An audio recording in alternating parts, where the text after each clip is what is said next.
Para peneliti juga menerangkan kepada kelompok ini bagaimana olahraga dapat mengurangi resiko penyakit jantung koroner dan meningkatkan kesehatan jantung. Selamat datang di channel Bahas Buku yang akan membahas buku apa saja. Sebelum kita lanjut, jangan lupa untuk subscribe, like, dan komen channel ini. Assalamualaikum warahmatullahi wabarakatuh. Halo kawan-kawan semuanya, ketemu lagi dengan saya di channel Bahas Buku. Kali ini kita sudah sampai di episode ke-6 ya teman-teman ya.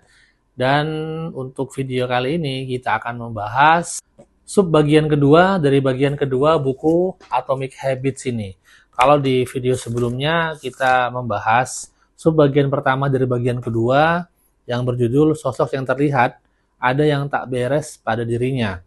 Nah, sekarang kita akan membahas subbagian keduanya yang berjudul Cara Terbaik untuk Memulai Kebiasaan Baru.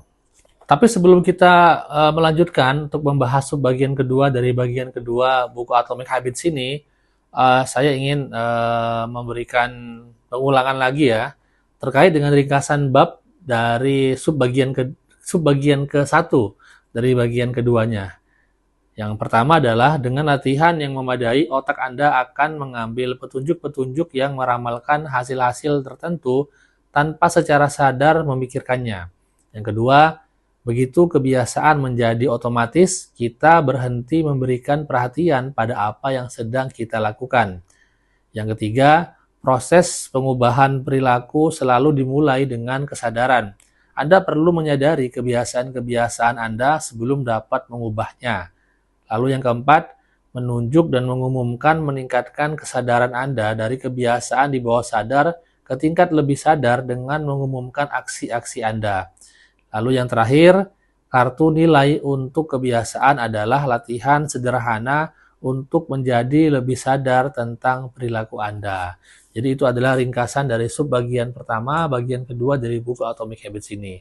Baik, sekarang kita akan mulai. Aku akan mulai membacakan ya subbagian keduanya yang berjudul Cara Terbaik untuk Memulai Kebiasaan Baru. Jadi seperti biasa di buku Atomic Habits ini, James Clear selalu memulai pembahasan ya di setiap bagian atau subbagian itu selalu dimulai dengan kisah. Nah, pada subbagian kedua ini juga dimulai dengan kisah. Saya bacakan ya. Pada tahun 2001, para peneliti di Britania Raya mulai bekerja dengan 248 orang untuk membangun kebiasaan berolahraga yang lebih baik dalam kegiatan selama 2 pekan. Subjek-subjek itu dibagi menjadi 3 kelompok. Kelompok pertama adalah kelompok kontrol. Mereka hanya ditanyai tentang seberapa sering mereka berolahraga. Kelompok kedua adalah kelompok motivasi. Mereka diminta tidak hanya mencatat latihan, tapi juga membaca sejumlah bahan tentang manfaat olahraga. Para peneliti juga menerangkan kepada kelompok ini bagaimana olahraga dapat mengurangi resiko penyakit jantung koroner dan meningkatkan kesehatan jantung. Akhirnya, ada kelompok 3. Subjek-subjek ini menerima presentasi yang sama seperti kelompok 2 untuk menjamin tingkat motivasi mereka sama. Namun, mereka juga diminta merumuskan rencana tentang kapan dan di mana mereka akan berolahraga selama pekan berikutnya. Secara khusus, setiap anggota kelompok ketiga menyelesaikan kalimat berikut. Nah, ini adalah tugas ya yang harus diselesaikan oleh masing-masing kelompok, yaitu selama pekan mendatang, aku akan ikut dalam sekurangnya 20 menit latihan keras pada hari, jam, di tempat. Nah, itu adalah tugas yang harus diselesaikan oleh masing-masing kelompok. Saya ulangi lagi tugasnya ya. Selama pekan mendatang, aku akan ikut dalam sekurangnya 20 menit latihan keras pada hari, jam, di tempat. Baik, selanjutnya di kelompok pertama dan kedua, 35 hingga 38% orang berolahraga sekurangnya seminggu sekali. Yang menarik, presentasi motivasi yang diberikan kepada kelompok kedua terkesan tidak memberikan dampak yang bermakna pada perilaku.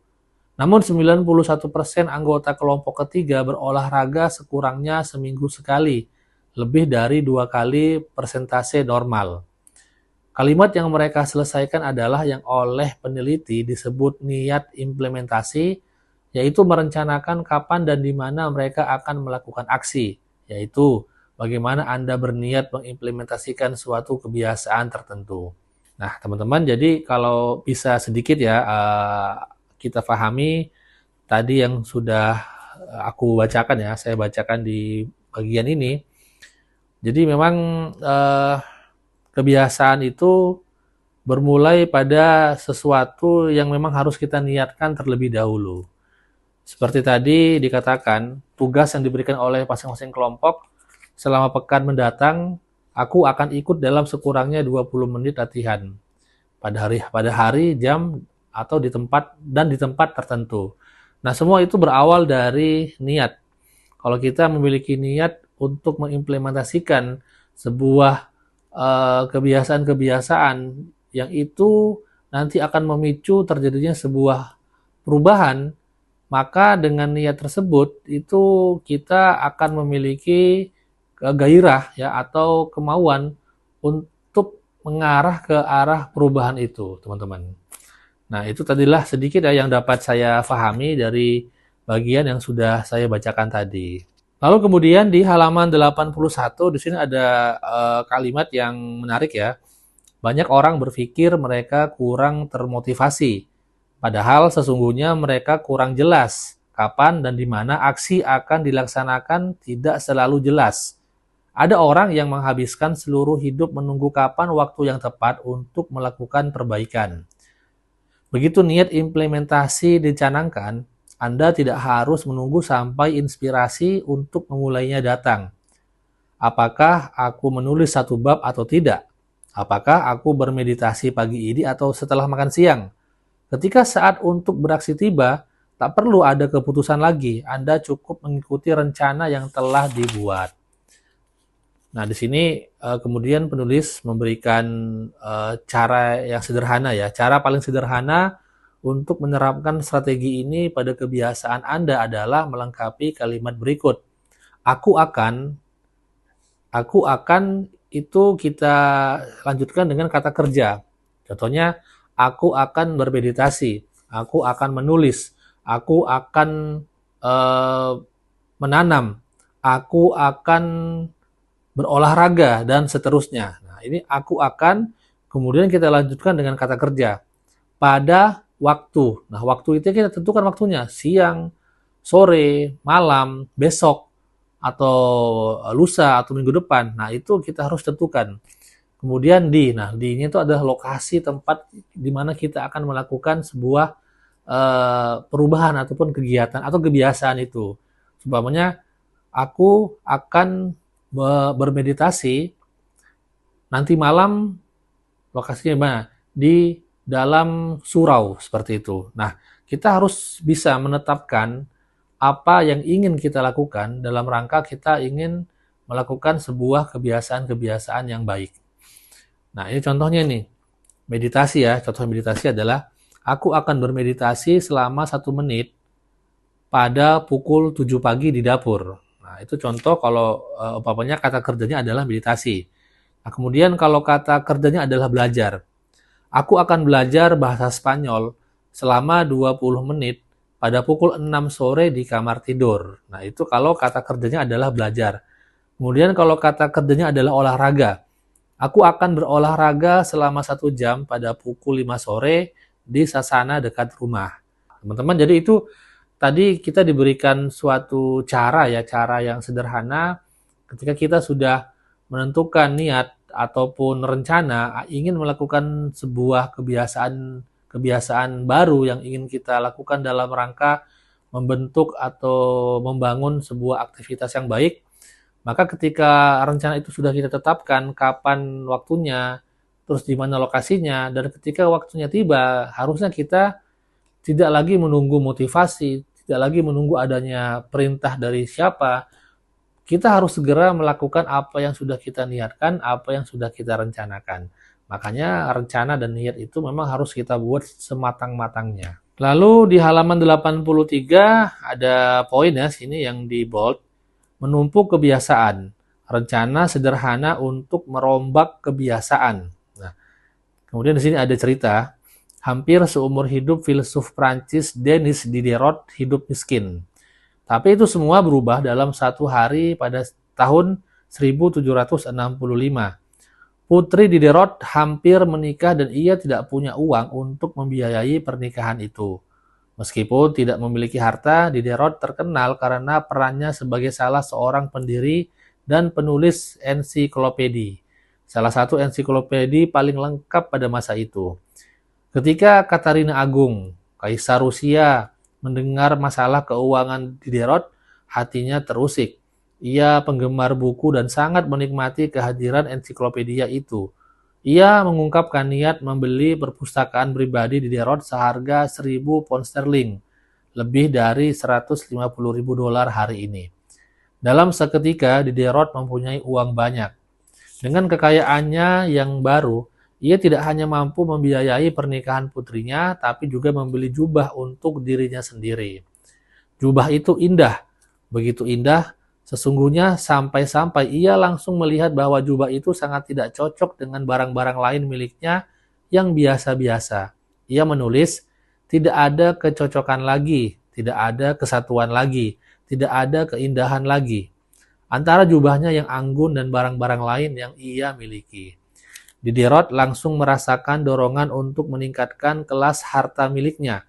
Ia mengganti karpetnya dengan karpet dari Damaskus. Ia menghias rumahnya dengan patung-patung mahal. Ia membeli cermin untuk dipasang di atas perapian dan meja makan yang lebih bagus. Ia membuang kursi rotanya yang lama dengan kursi berlapis kulit. Seperti kartu domino yang jatuh beruntun, belanja yang satu disusul belanja berikutnya. Perilaku Diderot ini bukannya tak lazim, sesungguhnya lah kecenderungan belanja yang satu disusul belanja berikutnya memiliki nama efek Diderot. Efek Diderot mengatakan bahwa satu barang baru sering menciptakan spiral konsumsi yang mengantar ke belanja lebih banyak. Nah, ini keterangannya nih. Anda bisa menemukan pola ini di mana-mana. Anda membeli gaun dan terpaksa membeli sepatu baru dan anting supaya sesuai. Anda membeli sofa dan tiba-tiba muncul ketidakpuasan terkait tata letak seluruh ruang keluarga. Anda membeli mainan untuk anak Anda dan segera sesudah itu harus membeli semua kelengkapan yang menyertai mainan itu. Belanja itu memicu reaksi berantai. Nah, itu tadi ya dikatakan adalah reaksi berantai. Memang terkadang ketika kita melakukan sebuah kegiatan baru atau kebiasaan yang baru, nah ketika itu akan memicu pada kebiasaan-kebiasaan yang akan kita lakukan setelahnya, yaitu berkaitan dengan kebiasaan yang baru kita mulai. Seperti tadi yang dikisahkan dalam kisah tadi Diderot ya. Nah, ketika Diderot mampu membeli jubah yang harganya mahal, yang mewah, nah ketika itu dia berpikir jubahnya tidak cocok dengan barang-barang yang ada di rumahnya. Karena dia menganggap barang-barang yang ada di rumahnya sudah tidak selevel lagi dengan jubah yang dimilikinya yang baru itu. Sehingga dia harus mengganti peralatan atau barang-barang yang ada di rumahnya yang bisa nanti sama levelnya dengan level jubah yang dia miliki. Nah, itu kebiasaan itu dapat bereaksi memicu kebiasaan-kebiasaan yang lain untuk muncul. Bagi sebagian orang, mungkin reaksi berantai seperti tadi yang dikisahkan, diceritakan, itu adalah hal yang kurang baik ya, kurang tepat. Karena itu memicu keinginan-keinginan baru yang belum tentu itu dapat dipenuhi. Dan akhirnya orang akan memaksakan diri untuk memenuhi kebiasaan baru yang berakibat pada kerugian-kerugian material. Nah, teman-teman, jadi ini kembali lagi ya, kalau mungkin cerita dari Diderot tadi, itu yang terjadi di jauh ribuan tahun yang lalu, dan dia pada saat itu memiliki dalam kondisi dia mendapatkan keuntungan finansial yang cukup besar, yaitu dengan dibelinya aset oleh seorang raja agung lah pada saat itu, sehingga dengan kondisi keuangan yang melimpah yang banyak, sehingga dia bisa melakukan hal-hal baru yang dia inginkan. Tapi jika seandainya kondisi itu mungkin terjadi di zaman sekarang ya, di mana kehidupan semakin sulit, keuangan juga, ekonomi juga semakin sulit, maka itu bisa berdampak buruk. Jadi teman-teman, kita bisa melihat kondisinya. Kalau memang kita bisa melihat hal itu akan berdampak buruk bagi perekonomian kita, bagi keberlangsungan hidup kita, maka itu merupakan sesuatu tindakan yang kurang baik atau kurang tepat, teman-teman. Lalu di bagian atau di halaman 85 disebutkan, menumpuk kebiasaan adalah bentuk khusus niat implementasi. Alih-alih memasangkan kebiasaan baru Anda dengan waktu dan lokasi tertentu, Anda memasangkannya dengan kebiasaan baru. Metode ini yang diciptakan oleh B.J. Fogg sebagai bagian dari program Tiny Habits dapat digunakan untuk merancang petunjuk nyata pada hampir setiap kebiasaan. Resep menumpuk kebiasaan adalah, ini resepnya nih. Setelah kebiasaan yang sekarang, aku akan memulai kebiasaan yang baru. Contohnya meditasi adalah kebiasaan yang baru nih. Setiap pagi setelah menyeduh kopi, jadi menyeduh kopi adalah kebiasaan yang sering dia lakukan. Setiap pagi setelah menyeduh kopi, aku akan bermeditasi barang semenit. Nah, itu contoh ketika menyeduh kopi adalah kebiasaan yang sering dilakukan atau yang sekarang, kemudian dia ingin melakukan sebuah kebiasaan baru, yaitu bermeditasi. Nah, jadi satu kebiasaan yang akan memicu kebiasaan baru yang muncul. Nah, selanjutnya, kalau kebiasaan barunya adalah olahraga, dan kebiasaan yang sering dilakukan atau yang sekarang adalah dia pulang kerja, dia melepas sepatu kerjanya. Contohnya seperti ini. Setelah melepas sepatu kerja, aku akan langsung berganti baju olahraga. Nah, kebiasaan yang sering kita lakukan ketika kita pulang dari kerja, maka kebiasaannya adalah kita melepas sepatu kerja. Nah, kemudian kita lakukan sebuah kebiasaan baru yang beruntut, ya, beruntut dari kebiasaan yang sering kita lakukan. Seperti tadi, setelah melepas sepatu kerja, dia langsung melakukan olahraga atau berganti baju olahraga. Nah, contoh selanjutnya yaitu adalah rasa syukur. Nah, rasa syukur itu merupakan kebiasaan baru. Ketika dia melaksanakan apa yang menjadi kebiasaan yang sering dilakukan atau yang sekarang, yaitu makan, duduk dan siap untuk makan. Contohnya begini, begitu duduk dan siap untuk makan, aku akan mengucapkan satu rasa syukur atas apa yang terjadi hari itu. Jadi ketika kita sering melakukan sebuah kebiasaan yang sering kita lakukan sekarang, nah itu bisa kita runtut, bisa kita lanjutkan dengan sebuah kebiasaan baru yang belum pernah kita lakukan. Nah, yang terakhir tadi yang saya paling suka ya, ketika kita mungkin ya makan, minum, itu adalah sebuah kebiasaan yang lumrah yang kita lakukan sehari-hari. Tapi mungkin bagi sebagian orang, banyak orang yang tidak atau mungkin lupa untuk selalu mengucap rasa syukur atas makanan, minuman yang telah diberikan kepada kita. Nah, maka kita memulai suatu kebiasaan baru setelah kita dihidangkan makanan ataupun minuman, kita membiasakan untuk selalu mengucap rasa syukur. Nah, itu bisa dampaknya positif ya. Kalau tadi yang di awal, itu mungkin bagi sebagian orang itu berdampak kurang baik atau negatif. Tapi kalau kita melakukan sebuah kebiasaan baru yang bermula dari kebiasaan yang sering kita lakukan, berupa tadi makan yang kebiasaan yang sering kita lakukan, kemudian rasa syukur adalah kebiasaan yang baru, maka itu adalah dampak yang positif. Itu adalah hal yang sangat baik. Kemudian di halaman 87, di sini ada penjelasan yang penting ya. Nah, disebutkan, yang penting adalah mengikat perilaku yang diinginkan dengan sesuatu yang Anda lakukan tiap hari. Begitu menguasai struktur dasar ini, Anda dapat mulai membuat tumpukan-tumpukan lebih besar dengan merantai kebiasaan-kebiasaan kecil menjadi satu. Ini memungkinkan Anda mengambil keuntungan dari momentum alami yang datang ketika satu perilaku disusul dengan perilaku berikutnya. Versi positif efek Diderot. Tumpukan kebiasaan rutin pagi Anda mungkin sebagai berikut. Nah, ini penulis memberikan kita sebuah ilustrasi ya. terkait dengan kebiasaan rutin yang sering kita lakukan di pagi hari. Nah, pertama, setelah menyeduh secangkir kopi, aku akan bermeditasi selama 60 menit. Selanjutnya, setelah bermeditasi selama 60 menit, aku akan menulis jadwal kegiatan untuk hari ini. Lalu, setelah menulis jadwal kegiatan untuk hari ini, aku akan langsung memulai tugas pertama. Nah, kalau bisa kita perhatikan ya, yang tadi disampaikan setelah menyeduh secangkir kopi, itu adalah kebiasaan yang sering kita lakukan atau kebiasaan yang sudah ada, yang sering kita lakukan setiap pagi. Namun kita lanjutkan dengan kebiasaan-kebiasaan baru, seperti bermeditasi, kemudian dilanjutkan dengan menulis jadwal kegiatan untuk hari ini, dan setelah itu kita implementasikan memulai tugas pertama. Nah, itu tadi ilustrasi terkait dengan kebiasaan yang sering kita lakukan di pagi hari.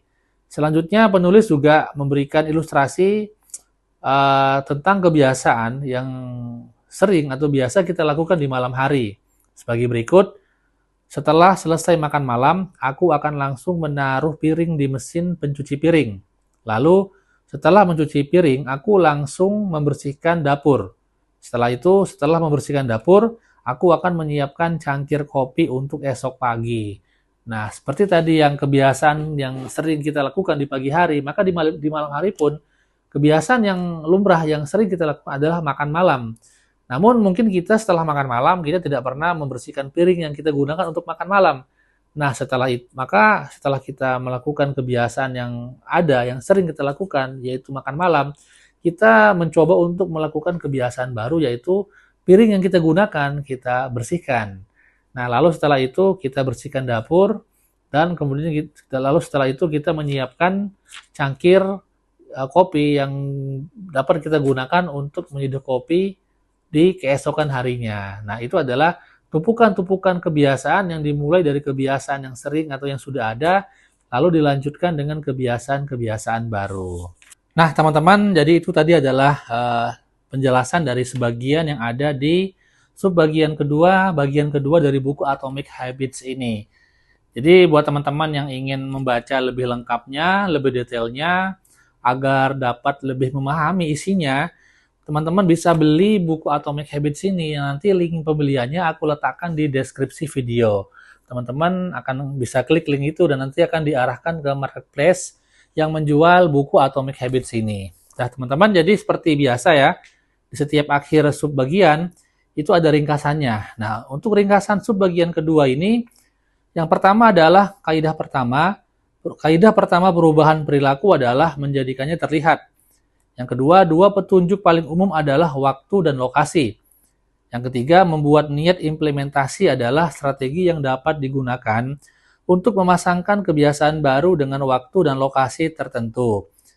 Lalu yang keempat, rumus niat implementasi adalah aku akan titik-titik, yaitu perilaku, pada titik-titik, yaitu waktu, di titik-titik yang berarti adalah lokasinya. Nah, kemudian menumpuk kebiasaan adalah strategi yang dapat digunakan untuk memasangkan kebiasaan baru dengan kebiasaan yang sudah ada. Dan yang terakhir, rumus menumpuk kebiasaan adalah setelah kebiasaan sekarang, aku akan melakukan kebiasaan yang baru. Teman-teman, jadi kita sudah sampai di akhir ya, di bagian atau subbagian kedua dari bagian kedua buku ini. Nah, buat teman-teman yang dari awal menonton video ini sampai dengan selesai, aku mau ucapin terima kasih ya sudah menonton video ini sampai selesai. Nah, buat teman-teman yang ingin memberikan saran ataupun kritikan, masukan, bisa langsung ditulis di kolom komentar. Nah, kemudian juga teman-teman jangan lupa untuk mensubscribe channel ini, lalu juga memberikan like, dan yang terpenting adalah menyalakan tanda lonceng supaya nanti kalau ada video-video selanjutnya, teman-teman akan mendapatkan notifikasi. Baik semuanya, tadi adalah pembahasan dari bagian kedua dari buku Atomic Habits ini. Sampai ketemu lagi di video selanjutnya. Assalamualaikum warahmatullahi wabarakatuh. Terima kasih sudah menonton video ini sampai selesai. Jangan lupa untuk subscribe, like, dan komen, serta nyalakan tanda lonceng agar kamu mendapatkan notifikasi untuk video selanjutnya.